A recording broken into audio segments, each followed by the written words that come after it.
My name is Alice, 28 years old. I work in childcare. Recently, I got engaged to my boyfriend Tom, and I've come to visit his parents' house for the first time. Tom is a graduate of a prestigious university and works for a renowned company. Not only is he smart, but he also has the respect of his colleagues. I've always admired him as a person. His father welcomed our marriage, even saying, "We never had a daughter. Your future mother-in-law will be thrilled." However, I've been bothered by the fact that my future mother-in-law, sitting next to him, seems upset. She's grimacing, almost as if she's angry. While I was observing her, she suddenly asked, "I heard you didn't graduate high school. Is that true? Our Tom is an elite, having graduated from a famous university. You think I'd approve of a marriage between an elite and someone of your status?" I was taken aback when she started to insult me. "Mother-in-law, how can you say such things? You're being rude to Alice." "Exactly, Mom. Your educational background shouldn't matter." Both Tom and his father stood up for me against my future mother-in-law. However, this only seemed to upset my future mother-in-law more. Isn't it natural for a mother to be concerned about the education and occupation of her son's future spouse? Children inherit their mother's DNA, don't they? Don't I want to leave behind excellent genes? It seemed like my mother-in-law wasn't going to approve of me, a high school dropout, because she wanted to ensure the excellence of her offspring. While it's true that some people are obsessed with educational backgrounds and many parents care deeply about education, it felt sad to be opposed solely because I dropped out of high school. Actually, there was a reason I didn't finish high school. I grew up in a single-parent home after my father died in a traffic accident. My mother was frail, and she had a hard time raising me and my twin sister, Emma. Wanting to alleviate my mother's burden, I started working after middle school. Now, I'm attending night school to get my high school diploma. I'm saving up money, and I can even go to college if I want. Tom is supportive of this, and he even offered to help pay for my college education. Tom understands my home environment, and if I want it, he will pay for my college expenses. Tom is such a kind person, and that's one of the reasons I decided to marry him. But my future mother-in-law seems to dislike this. Tom is an only child, so we will be living with his parents in the future, but I'm a little worried about how that will work out. A while later, I moved into my future in-laws' house. At this point, there was only a month left until our wedding. As the wedding day approached, I had to make more trips to the wedding venue for final checks. I had to make sure to reserve hotels for our guests who would be coming from afar. Between work, school, and wedding preparations, I was very busy. But my mother-in-law didn't seem too pleased with how I was. Today, I was applying makeup to head to the venue, and she suddenly exclaimed, "Oh my, what on earth are you wearing?" My mother-in-law, catching sight of my outfit, had blurted it out loud. "I'm about to head to the venue, so I thought I'd dress up." Whether she was displeased with me dressing up to go to the venue, or just seizing the opportunity to berate me, I couldn't say. "Huh! You say you're going to the venue, but you're just dressing like that to attract men, aren't you? You're such a careless woman." She just decided I was meeting a man instead of going to the venue. I was at a loss for words. I told her I was meeting Tom at the venue, and if she had doubts, she could ask him, but she just assumed I was meeting a man. Then, the next moment, my mother-in-law did something outrageous. She messed up my carefully styled hair. "Hey, what are you doing, mother-in-law? I spent so much time getting ready. This is terrible." With my hair a mess, I couldn't go out and had to fix it. But seeing my disheveled hair, my mother-in-law cheerfully said, "There's no need to fix it. This hairstyle suits a high school dropout, poor woman like you. You should wear your hair like this for the wedding." Since I was already running late, I quickly fixed my hair and headed to the venue where Tom was waiting. Tom was waiting for me at the entrance of the venue and seemed concerned about my downcast expression. I was torn whether to tell him what happened earlier, but I thought it wasn't good to talk about something so depressing when we were about to discuss the ceremony, so I decided not to tell Tom at that time. One day, when it was almost time for the wedding, my mother-in-law suddenly made this suggestion. "Hey, Alice's mom lives far away, doesn't she? It must be tough for her to come, and she'll have to pay for her hotel. So why doesn't she stay at our house? Tom and I were both surprised by my mother-in-law's sudden proposal. Indeed, if we could save on hotel costs, my mother would be happy, and it would also facilitate interaction between our families. Tom suggested I ask my mother about mother-in-law's proposal, so I asked her right away. My mother was very pleased with mother-in-law's proposal, and it was decided that my twin sister Emma would also come that day. I initially thought that mother-in-law was making this suggestion out of goodwill, but I could never have imagined the outrageous things she would do next.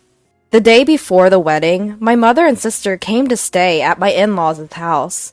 Seeing my mother and sister, whom I hadn't seen in a long time, made me very happy. I have a particularly close relationship with my sister, and we were so happy to see each other after a long time that we decided to sleep together that night. Emma, who had been drinking, fell asleep right away. No matter what happens, Emma won't wake up once she's like this. Just when I was thinking that, it was getting late and I should get some sleep too. I suddenly felt the door to our room open. As I was wondering what it could be, I heard a loud buzzing sound, followed by the noise of something being shaved. Haha! Now you won't be able to attend tomorrow's ceremony, will you? No need for hair for a poor middle school dropout. The moment I heard that, shocked, I turned on the room lights and said, "Mother-in-law, what are you doing?" The person in the bed suddenly sat up, startling my mother-in-law as well. Huh? Mother-in-law? You're Alice, aren't you? She seemed to have mistaken me for Emma. That's not my hair. We're twins, and our faces really look alike, but it wasn't me whose hair was shaved with clippers. It was my sister Emma. What? No way. Why? Wasn't it Alice? My mother-in-law seemed to be in shock, but Emma, who had apparently drunk too much, was sound asleep. When she wakes up in the morning and realizes her hair has been shaved off, Emma will surely be very angry. Unlike me, Emma has a strong temperament, so it's obvious she'll be furious. What will you do now, mother-in-law? I'm not going to cover for you. Feeling guilty, perhaps, my mother-in-law left the room with a pale face. The next day, Emma looked in the mirror and was shocked and furious to find that she was bald. Our mother, who was present at the scene, also shed tears in shock, and Tom could not hide his disturbance. It's terrible! Who on earth did this? So I revealed everything that had happened yesterday in front of everyone. I was wondering what kind of face my mother-in-law would wake up with this morning, but she wasn't there. According to my father-in-law, she said she was going for an early morning walk and hadn't returned yet. I thought she had run away, so I revealed everything to our relatives and decided to search for mother-in-law. About 30 minutes later, I got a call from a relative saying they had found her in a nearby convenience store, and my father-in-law headed for that store. My mother-in-law, who had no idea she was being searched for, full of excuses as soon as she came home. I didn't do anything. It's all Alice's fault. Alice used the clippers on her own and cleanly shaved off Emma's hair while she was sleeping next to her.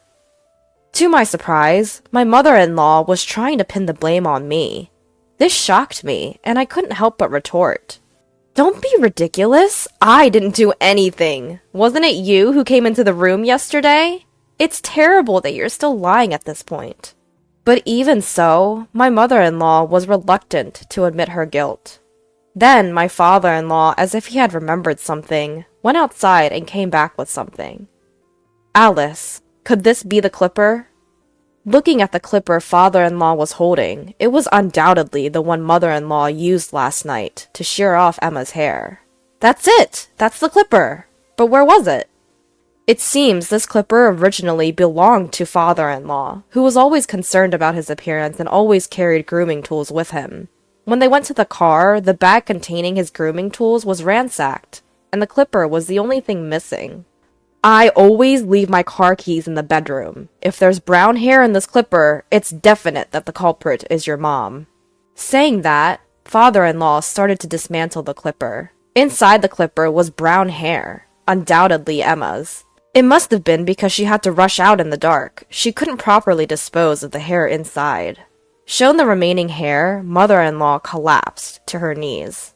Alice, it's your fault! Despite being a middle school dropout and poor, you deceived smart Tom. I wanted you to give up on Tom at all costs. I became disgusted at mother-in-law's selfish words. The one who got angriest upon hearing that was Emma, whose hair had been shaven off. I don't care about your circumstances. What are you going to do about this? I can't attend the wedding like this. Hearing Emma's complaint, father-in-law made a call somewhere. His acquaintance, who was a hairdresser, agreed to rush over with a wig right away. This would temporarily solve Emma's hair problem, but they couldn't just leave mother-in-law as is. 30 minutes later, father-in-law's friend arrived with the wig, and Emma's hair was now beautiful. At first, father-in-law thought about shaving mother-in-law's hair just like he did with Emma, but it didn't feel satisfying. So he decided to expose mother-in-law's wrongdoing in front of everyone.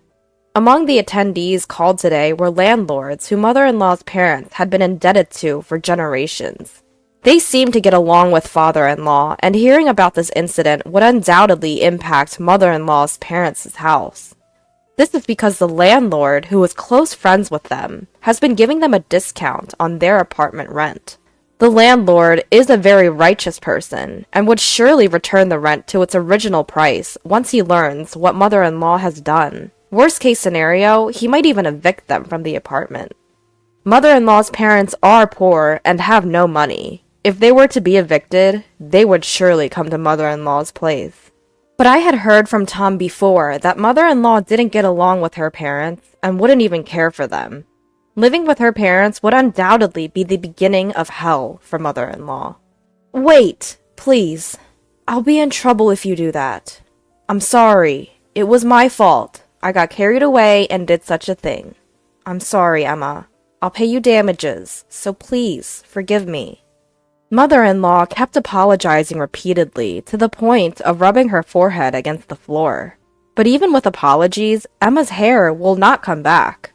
After discussion, it was decided that father-in-law and Tom would reveal the wrongdoings of mother-in-law. Of course, Emma has already agreed to this. Mother-in-law said she didn't want to go to the wedding and tried to run away, but she couldn't because Emma and Tom held her back. Upon arrival at the venue, relatives who knew the situation through messages came to us looking very worried. We exposed mother-in-law's wrongdoing in front of the relatives, and Emma took off her wig and showed her bald head. Everyone was shocked by Emma's condition, especially the women, kept saying they couldn't believe it. Hair for a woman is like a lifeline. Imagine the shock of having it suddenly shaved off with a clipper. Thinking of Emma, some people were in tears. Then, as expected, the landlord came to mother-in-law and asked if what happened was true. At first, mother-in-law tried to deceive him, but father-in-law urged her to tell the truth, and she finally confessed. The landlord, flushed with anger, was also accused by the woman. After that, mother-in-law remained downcast during the ceremony, which was unimaginable from her usually spirited self. The wedding itself ended smoothly, and it was a great joy to be blessed by many people. However, we can no longer live with mother-in-law in that house. It's only natural, but we decided to move into an apartment and live as a couple. Mother-in-law was panicked about us leaving the house. She cried out that it was her fault and begged us not to leave, but we can't live with her. But father-in-law felt the same. He told mother-in-law that he was going to divorce her and asked her to leave the house. Mother-in-law turned pale and clung to father-in-law, saying, "Please reconsider. Where will I live if I leave this house? You know, don't you, that I'm not getting along with my parents. If they find out about the divorce, they'll definitely tell me to come back for their care." She was trembling as if she could collapse at any moment. But when I think about Emma, I don't care about mother-in-law. I never dreamed that my hair would be shaved off while I was sleeping and mistaken for me. Mother-in-law persistently tried to persuade us afterwards, but since father-in-law contacted mother-in-law's parents, she reluctantly left the house. Currently, mother-in-law is living with her estranged parents and seems to be taking care of them, but apparently her parents have a difficult personality and mother-in-law is being completely worn out by their selfishness. She has called us several times to say she wants to start over, but we have no intention of living with her, so we just blocked her calls. Now, we are living happily with father-in-law in his home. The house was quite old, so we decided to renovate it together. Father-in-law built his dream study. Tom created a place to display model figures, and I decided to install a state-of-the-art kitchen. Of course, we also created a room for the child who will be born in the future. And now the three of us are living comfortably. Emma's hair, which was shaved at that time, has now become short, and it seems to be highly rated by her friends as a good change of image. She talks about that time as if it were a joke, telling various friends, and it actually complicates my feelings more. Emma, for her part, occasionally comes over for sleepovers at our family home, and I look forward to that. There may be many difficulties in the future, but I believe we can all work together and push through.